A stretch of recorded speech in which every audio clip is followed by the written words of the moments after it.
Good people, what's going on? Welcome to episode 88, the Dome Podcast. And look, man, today is a time I want to revisit the legacy of Ice Cube, man.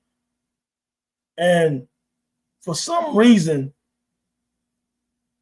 Ice Cube sometimes is overlooked when we talk about the greatest MCs of all time.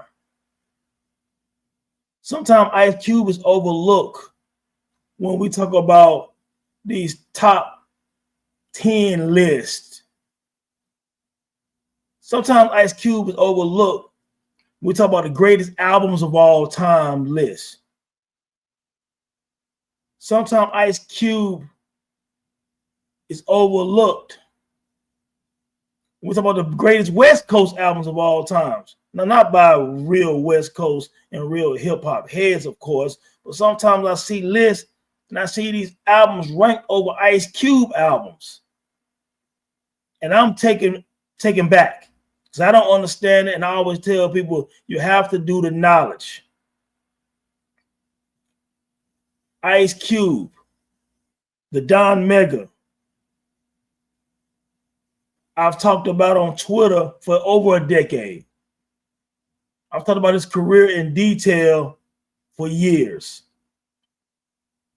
O'Shea Jackson can't get enough flowers.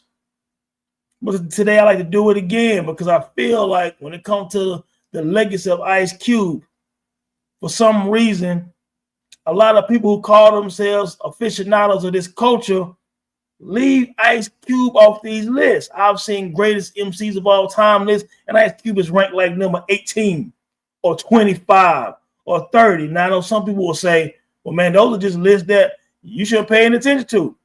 Okay, but some of these platforms are massive, and they spread a lot of nonsense without facts and context. You can't be prisoners of the moment. If that's the case, world history means nothing in every facet of life. There's a reason why history is studied. And in music, there's a reason why artists from every genre of music who are considered great are studied by students that came after them. It's a reason for that. Ice Cube is one of the West Coast kings, if not the West Coast king. 37 years of putting out music, while at some point early in his career, he became a movie star and still is a movie star and still releasing albums and loving music and loving to tour and loving to get on stage and presenting his craft as an MC while still writing movies and starring in movies. 37 years. So when we think about this, Will Smith and other guys like that, Ice Cube is just like them. He should not be looked at any different. So let's start from the beginning real quick again. NWA. We know that NWA history is complex. As you saw on Straight Outta Compton, the movie, which I did love the movie. I know, people feel their own a certain way about the movie, but it is what it is. Because it did center around Dr. Dre, Ice Cube, and Eazy-E.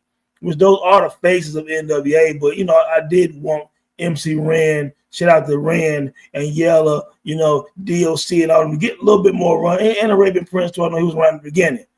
Nevertheless, it's the movie gave you inclination of his life and his vision early on.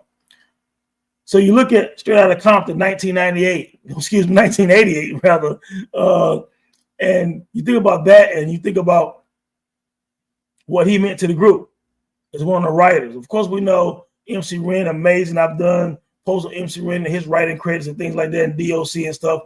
But, obviously, Ice Cube having that political spirit in him, Straight Outta Compton to me, with joints like Express Yourself, F the Police and stuff, was more politically driven, you know what I'm saying? And you saw the difference when Niggas for Life came out, the Cube was gone.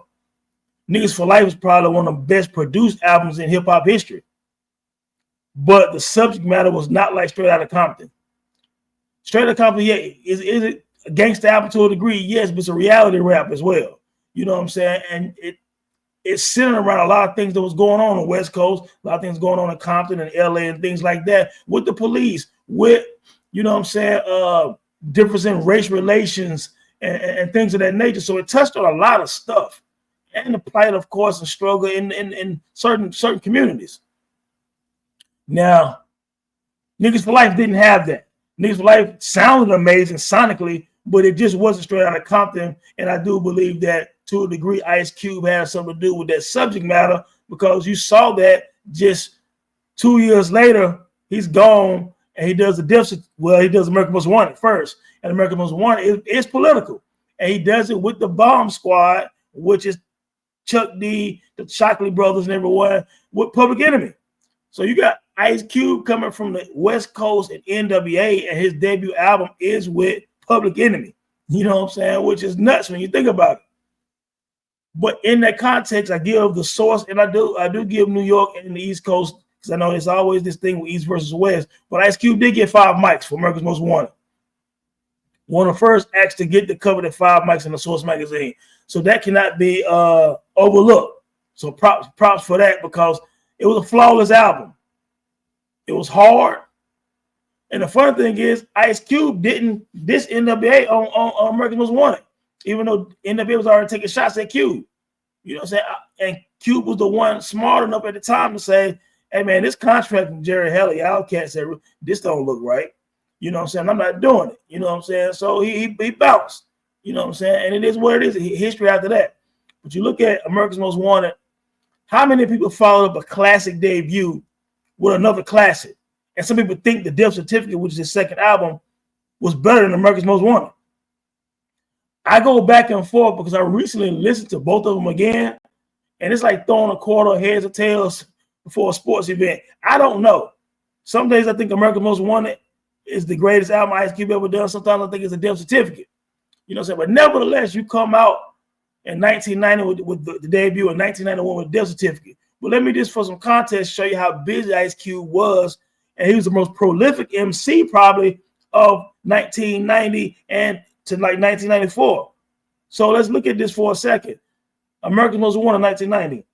Kill at Will EP, which is great. So let me say this too. America's Most Wanted, a platinum album. Kill at Will, a platinum EP. Jacking for Beats, all that. I mean, great EP. The Death Certificate 1991, platinum. So you got 3 platinum projects in a year and a half, basically.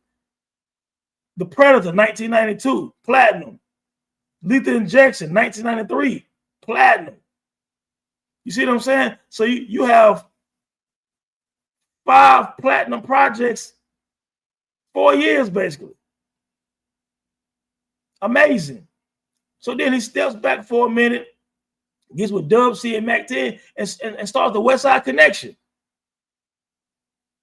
You know, and then so when the Bow Down come out in 1996, so Lethal Injection comes out in 1993. Love that album, man. I know a lot of people say the Predator is Ice Cube slept on album, because some people really love Predator. You know what I mean? I really love Lethal Injection. Man, Lethal Injection is insane to me. You know what I'm saying? I'm a huge fan of Lethal Injection. And one of my favorite Ice Cube songs, man, What Can I Do is on Lethal Injection, man. I mean, wow, it's political too. But yeah, so some people love the Predator. I love Lethal Injection. You know what I'm saying? So again, after 1993, he's recording with West Side Connection. Bow Down is a platinum album again. She's talking about 5 solo projects, 4 albums, 1 of them an EP, and now a group album, platinum. Let me ring this off again for you before we even get to the other stuff. America's Most Wanted, 1990. Kill at Will, 1990. The Death Certificate, 1991. The Predator, 1992. Lethal Injection, 1993. Forms the group, 1996. Bow Down. With West Side Connection. 4.5 mics, I believe, in the Source magazine. Like I said, just now platinum album, Impact, everything. Yeah, that right there alone is legendary. Like if you stop right there with the NWA album and what I just listed off to you, he can already be considered one of the top 10 MCs of all time right there, and maybe the greatest West Coast MC. Just off what I said right here. I didn't even finish with it. We look at 1998, just 2 years after Bow Down, he had the War and Peace Volume 1 gold album in 1998, 10 years after the debut of NWA, and after all those platinum albums, he does a gold album with War and Peace Volume 1. And then in 2000, War and Peace Volume 2, gold again.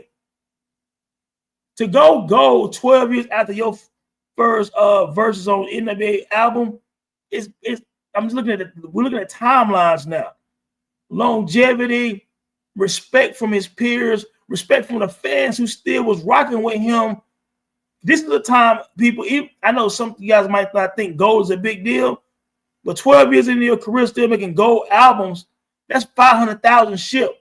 This is when people had to still go to the record store. So all these platinum albums and gold albums you're hearing about, people had to go to the store and buy these albums. It wasn't downloading them or, Napster started around 98, 99, and certain people started getting bootleg. And we talked about that before on the podcast and things of that nature. But that's remarkable. Okay? Now we're looking at 2006. So Cube does a hiatus now. Understand now, Cube is making movies during this time too. Boys in the Hood came out, remember now, early 1990s, like what, 90, 91, something like that. In the beginning of his solo career, he's on Boys in the Hood. He's the star with Cuba Gooding Jr. He writes Friday. Friday comes out mid-90s. In the midst of his own solo run and West Side Connection, he does Friday. That's not even counting all the other movies after Friday all the way up to now. You know what I'm saying? So we talking about these early 2000s and this gap right here with, like I said, War and Peace Volume 2 is 2000, and he comes out again in 2006. So yeah, that, like I said, that little hiatus is what it is. Let's laugh now, cry later. In 2006, 2008, he comes back with Raw Footage. 2010, I Am the West. Yes, O'Shea, you are the West, brother.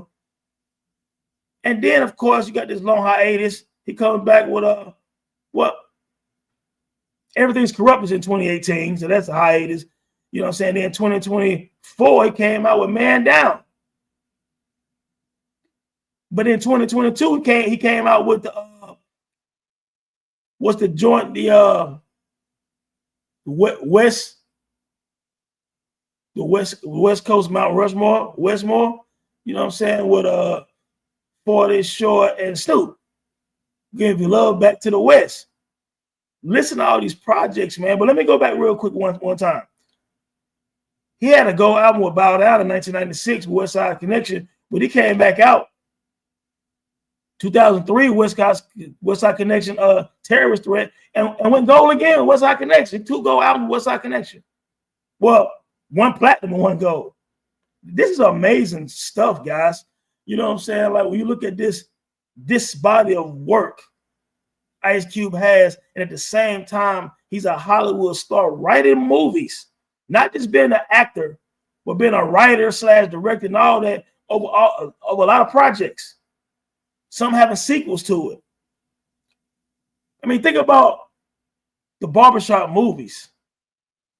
I mean, legendary because the barbershop is a staple in the Black community. And he brought another, he kind of brought that to Hollywood again, just for us to remember the beautiful times a lot of us have had in the barbershop.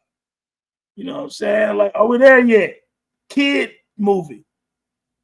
Sitting around kids and Neil Long and stuff like that. Like, and that's just the Hollywood stuff. I don't even want to talk about that no more because that is what it is. You can Google his career as an actor and writer, and you'll be very, very surprised probably by the amount of work he's done as an actor and a writer. But as an MC, one of the greatest overall MCs, one of the most distinct voices. Him writing movies is because he's a great writer and writer of songs and lyrics and stories. When we think about Ice Cube storytelling ability, it's up there any way you want to rank him, with Biggie's, with Nas, with Eminem, Joe Budden. I like storytelling, Pharoah Monch. these kind of storytellers, man. Of course, Esco, but let's be serious, man. He's right there with anyone. When you think about their greatest stories, Ice Cube got it. My Summer Vacation, Bird in the Hand, Once Upon a Time in the Projects, Gangsta Fairy Tale, one of the most creative stories. You taking childhood Dr. Seuss type books and you make a gangster story out of it. I think that's being overlooked. His storytelling on America's Most Wanted and Death Certificate, and even on Lethal Injection, for me, were just next level. So creative. You can also say Ice Cube has one of the top 5 maybe rap songs of all time with Today Is a Good Day. Today Is a Good Day is up there to me with, when you think about Juicy with Biggie, Crossroads, Bone Thugs, of course, Rapper's Delight, Summertime, Will Smith, Jazzy Jeff's Fresh Prince. I mean, those kind of songs, Rob Bass, It Takes Two. I mean, just certain songs that are etched in hip hop forever. Everyone knows the words to Today Is a Good Day. Messed around and got triple-double. You know what I'm saying? I mean, it's just the Lakers played the Supersonics. I mean, you can do a trivia with just so many parts of Today Was a Good Day with Ice Cube. You know what I'm saying? But again, when it comes to the consistency, the longevity, the creativity and the storytelling, the voice, the uniqueness, you can make a case. If someone told me they felt like Ice Cube was one of the top 5 MCs of all time, I'm not going to argue. I've had Cube between 6 and 10 since I started making lists back in the OK Player days in like 2000, 25 years ago. I probably started making lists because in the 90s and mid-90s when I was in college and stuff like that, we didn't really make too much list schools, even as hip-hop heads, because there wasn't no internet like that back then anyway. You know what I'm saying? So you would argue, you would be sitting around with a 40 or something like that or whatever, arguing about your favorite MCs who you thought was the best, but you wasn't writing it down. But when I started really writing it down, probably doing OK Player days, you typing in your favorite or your list and stuff like that, I probably had him between 6 and 10 since then. He's been a top 10 MC to me since I started, like I said, documenting that. I don't see a way you can move him out the way right now. If you can move him, you can move most of the people in there because his discography, when you think about the GOATs of hip hop, he has more albums than a lot of people. Over a span of time, if you consider his West Side Connection albums, his the NWA album, all his solo joints, collab albums, and then work overall, Ice Cube has songs on over 10 soundtracks. Movie soundtracks, that is. So the work is massive. You know what I'm saying? The work is massive. The work is respected. But like I said, the Don Mega has been getting disrespected by certain platforms that you guys call yourself hip-hop heads. And you'll do a top 20 and not have Ice Cube in the top 20. There aren't 20 MCs greater than Ice Cube. There aren't 15 MCs greater than Ice Cube. I would say he must be in your top 10 to me, if you do the knowledge and the impact and everything I've named already, because it's not just first half of his career, legendary with commercial success. He got the record sales. Second half, late in his career, still got the respect, still making great music. There's something to be said about starting with NWA in 1988 and still having a very solid album, Man Down, in 2024. I remember listening to it a couple of months ago again, and I was like, you know what? This is really impressive for this guy in his 50s to still love hip-hop like this, to make another album in 2024. You know what I mean? Even if he said this is his last one, there's nothing else as an MC Ice Cube need to do. He's been part of a legendary group. He had a legendary run. And I want to say something again about this run that can't be ignored. 1990, America's Most Wanted. 1990, Kill at Will. 1991, The Death Certificate. 1992, The Predator. 1993, Lethal Injection. Then he goes off and does Bow Down with West Side Connection, comes back and does War and Peace, Volume 1 and Volume 2.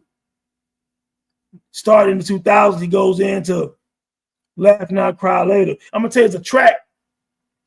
Yeah, somebody can fact check me. I don't know if it's on Laugh Now, Cry Later or raw footage, but it's Why We Thugs. They give us guns and drugs. They didn't want to why and we thugs. They want with us. Yeah, man, like Why We Thugs. It might be on is that on raw footage? Why We Thugs? Somebody fact check that. But that was one of my favorite later in the career Ice Cube songs, man. But yeah, we be clubbing, you know what I'm saying? Like, yo, man, I mean, Cuba's done it all, man. You know what I'm saying? And I just think it's important for people that say they hip-hop platforms, hip-hop aficionados, hip-hop historians. You have to keep these things in perspective. Because if we don't tell the history right, people forget about these guys. And I'm not saying that just like basketball or any other thing in life, yes, there will be people that will come and advance a genre of music or a sport or any industry.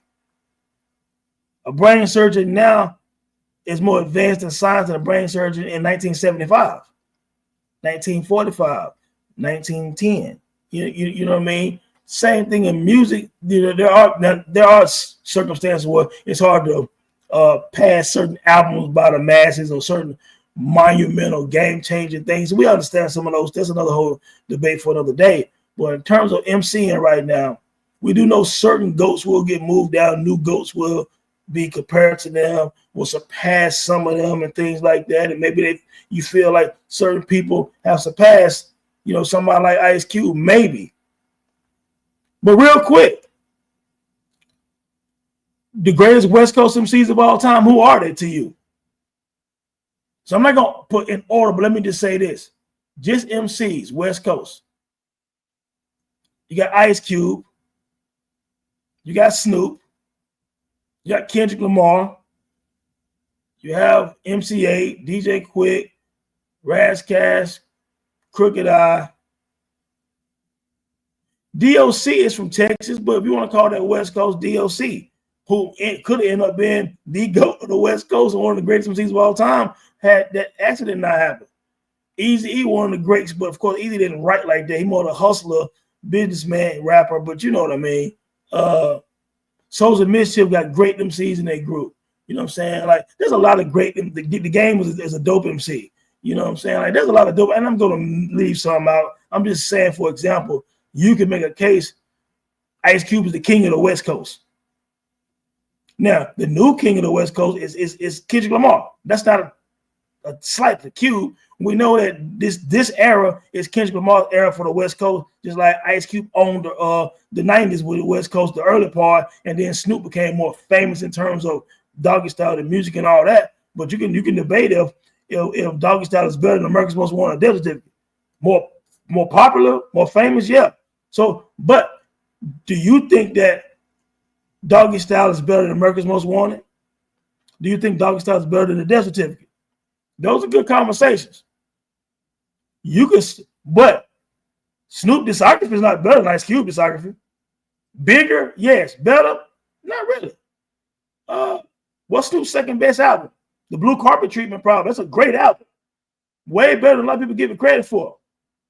But Blue Carpet Treatment, if you want to say America's Most Wanted and Doggy Style wash each other out, Blue Carpet Treatment ain't better than Death Certificate. You could maybe compare it to The Predator or Lethal Injection, but it ain't, you know, what's Snoop other best albums? He got a couple of good albums because I love Snoop. Love Snoop. But with Rhythm and Gangster or some of the other albums, you know, would be better than Ice Cube joints? Nah.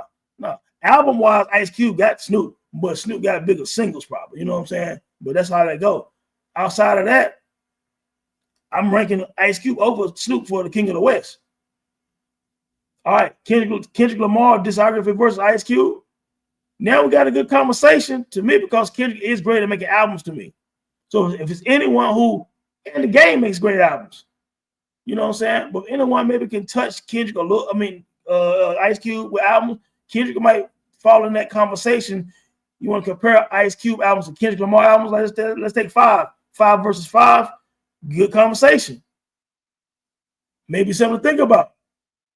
Because if you're saying that Good Kid, Mad City is Kendrick's best album, how does Kendrick hold up with Good Kid, Mad City versus America's Most Wanted or the Death Certificate?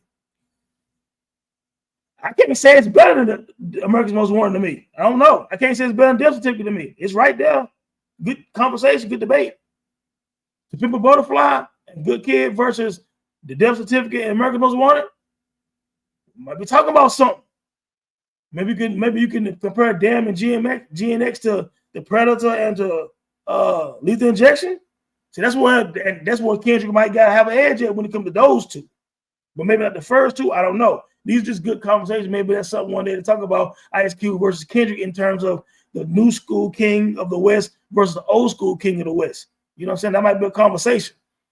The Game has great albums. I like the documentary and Doctor's Advocate a lot. But maybe before we get to Ice Cube, maybe you want to look at The Game versus Kendrick. You know, MC8 had a great solo career. DJ Quick had a great solo career. There's people who has done a lot of work from the West, but I would probably consider your Ice Cube, Kendrick, Snoop, you know, be the ghost of the West. Now, in terms of rapping, there's people who might be able to technically rap better than Ice Cube. I mean, some of them guys from Souls of Mischief can rap. Razzcast can rap. Crooked Eye can rap. You know what I'm saying? MC Ren can rap, even though Cube a little better than Ren. But I'm just saying, like, there's guys that can really rap, but rapping ain't just rappity rap or just wordplay and stuff like that. It's constructing songs and albums and stories and memories and you know, songs that live on past your era.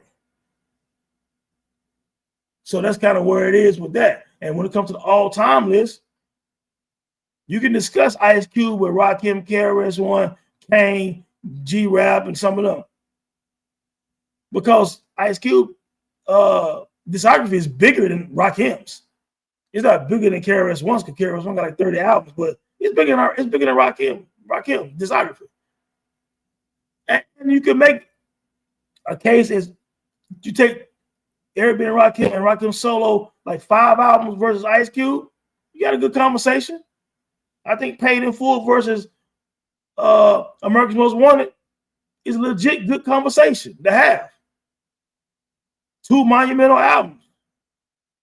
I think the Death Certificate versus Follow the Leader is a good conversation. It is. Let the Rhythm Hit 'Em versus the Predator. Don't Sweat the Technique versus Lethal Injection. I mean, this is just conversation right now. Some people got Slick Rick ranked high. Ice Cube's career is way bigger than Slick Rick. I mean, Slick Rick, Great Adventures can go up against any Ice Cube album, but after that, you can't stand there. Kool G Rap, dope discography, but not like Ice Cube. Road to the Riches or something like that. 4, 5, 6. They can't compete with Cube first 2 albums. KRS-One has a huge discography. Criminal Mind versus America's Most Wanted. By All Means versus the Death Certificate. Oh, if you look at them two, Cube might have them. You know. Now, of course, you got Return to Boom Bap and you got KRS Self-Titled. You got some other BDP albums, but those are KRS-One albums. But you know, Sex and Violence and Edutainment, for me, not better than the Predator Lethal Injection to me. That's just to me personally. You know, so you want to make the first 2 KRS-One BDP albums versus Q first 2. Okay, you can do that. Who's some other great MCs? LL. You can put LL and Ice Cube in the same conversation. They both started in the 80s and made music all the way up to now. You know what I'm saying? So LL is Ice Cube was in the same league with these guys. You know what I'm saying? So we have to make sure we put this in perspective. Whoever you think are the top 10 greatest MCs, Biggie was amazing. I always said Biggie got about 5 hours worth of work. So let's stop saying he ain't got the work. And the storyteller, Ice Cube and Biggie right there. Nas stuff is very extensive now. Jay-Z stuff is very extensive now. But you got some people on the West Coast who would rank Ice Cube above Nas and Jay-Z, and it won't sound crazy. Just like you got people in Texas who will rank Scarface over all these guys, and it won't sound crazy because these are all the GOATs. You know what I'm saying? Eminem, all these guys, these are all the GOATs. Black Rob, I mean, rest in peace, Black Rob, no doubt. Black Thought, I mean, you know what I'm saying? You can have these discussions with the greatest MCs, man. So, yeah, I just wanted to show some love to Cube today, to Don Mega. We got to stop disrespecting the Don Mega. You know what I'm saying? Like, man, rock on, Ice Cube, man. We appreciate you. We salute the guy, man. One love, man. Thanks, you guys, for supporting the Dome, man. And we're just having a good time, yo. Peace.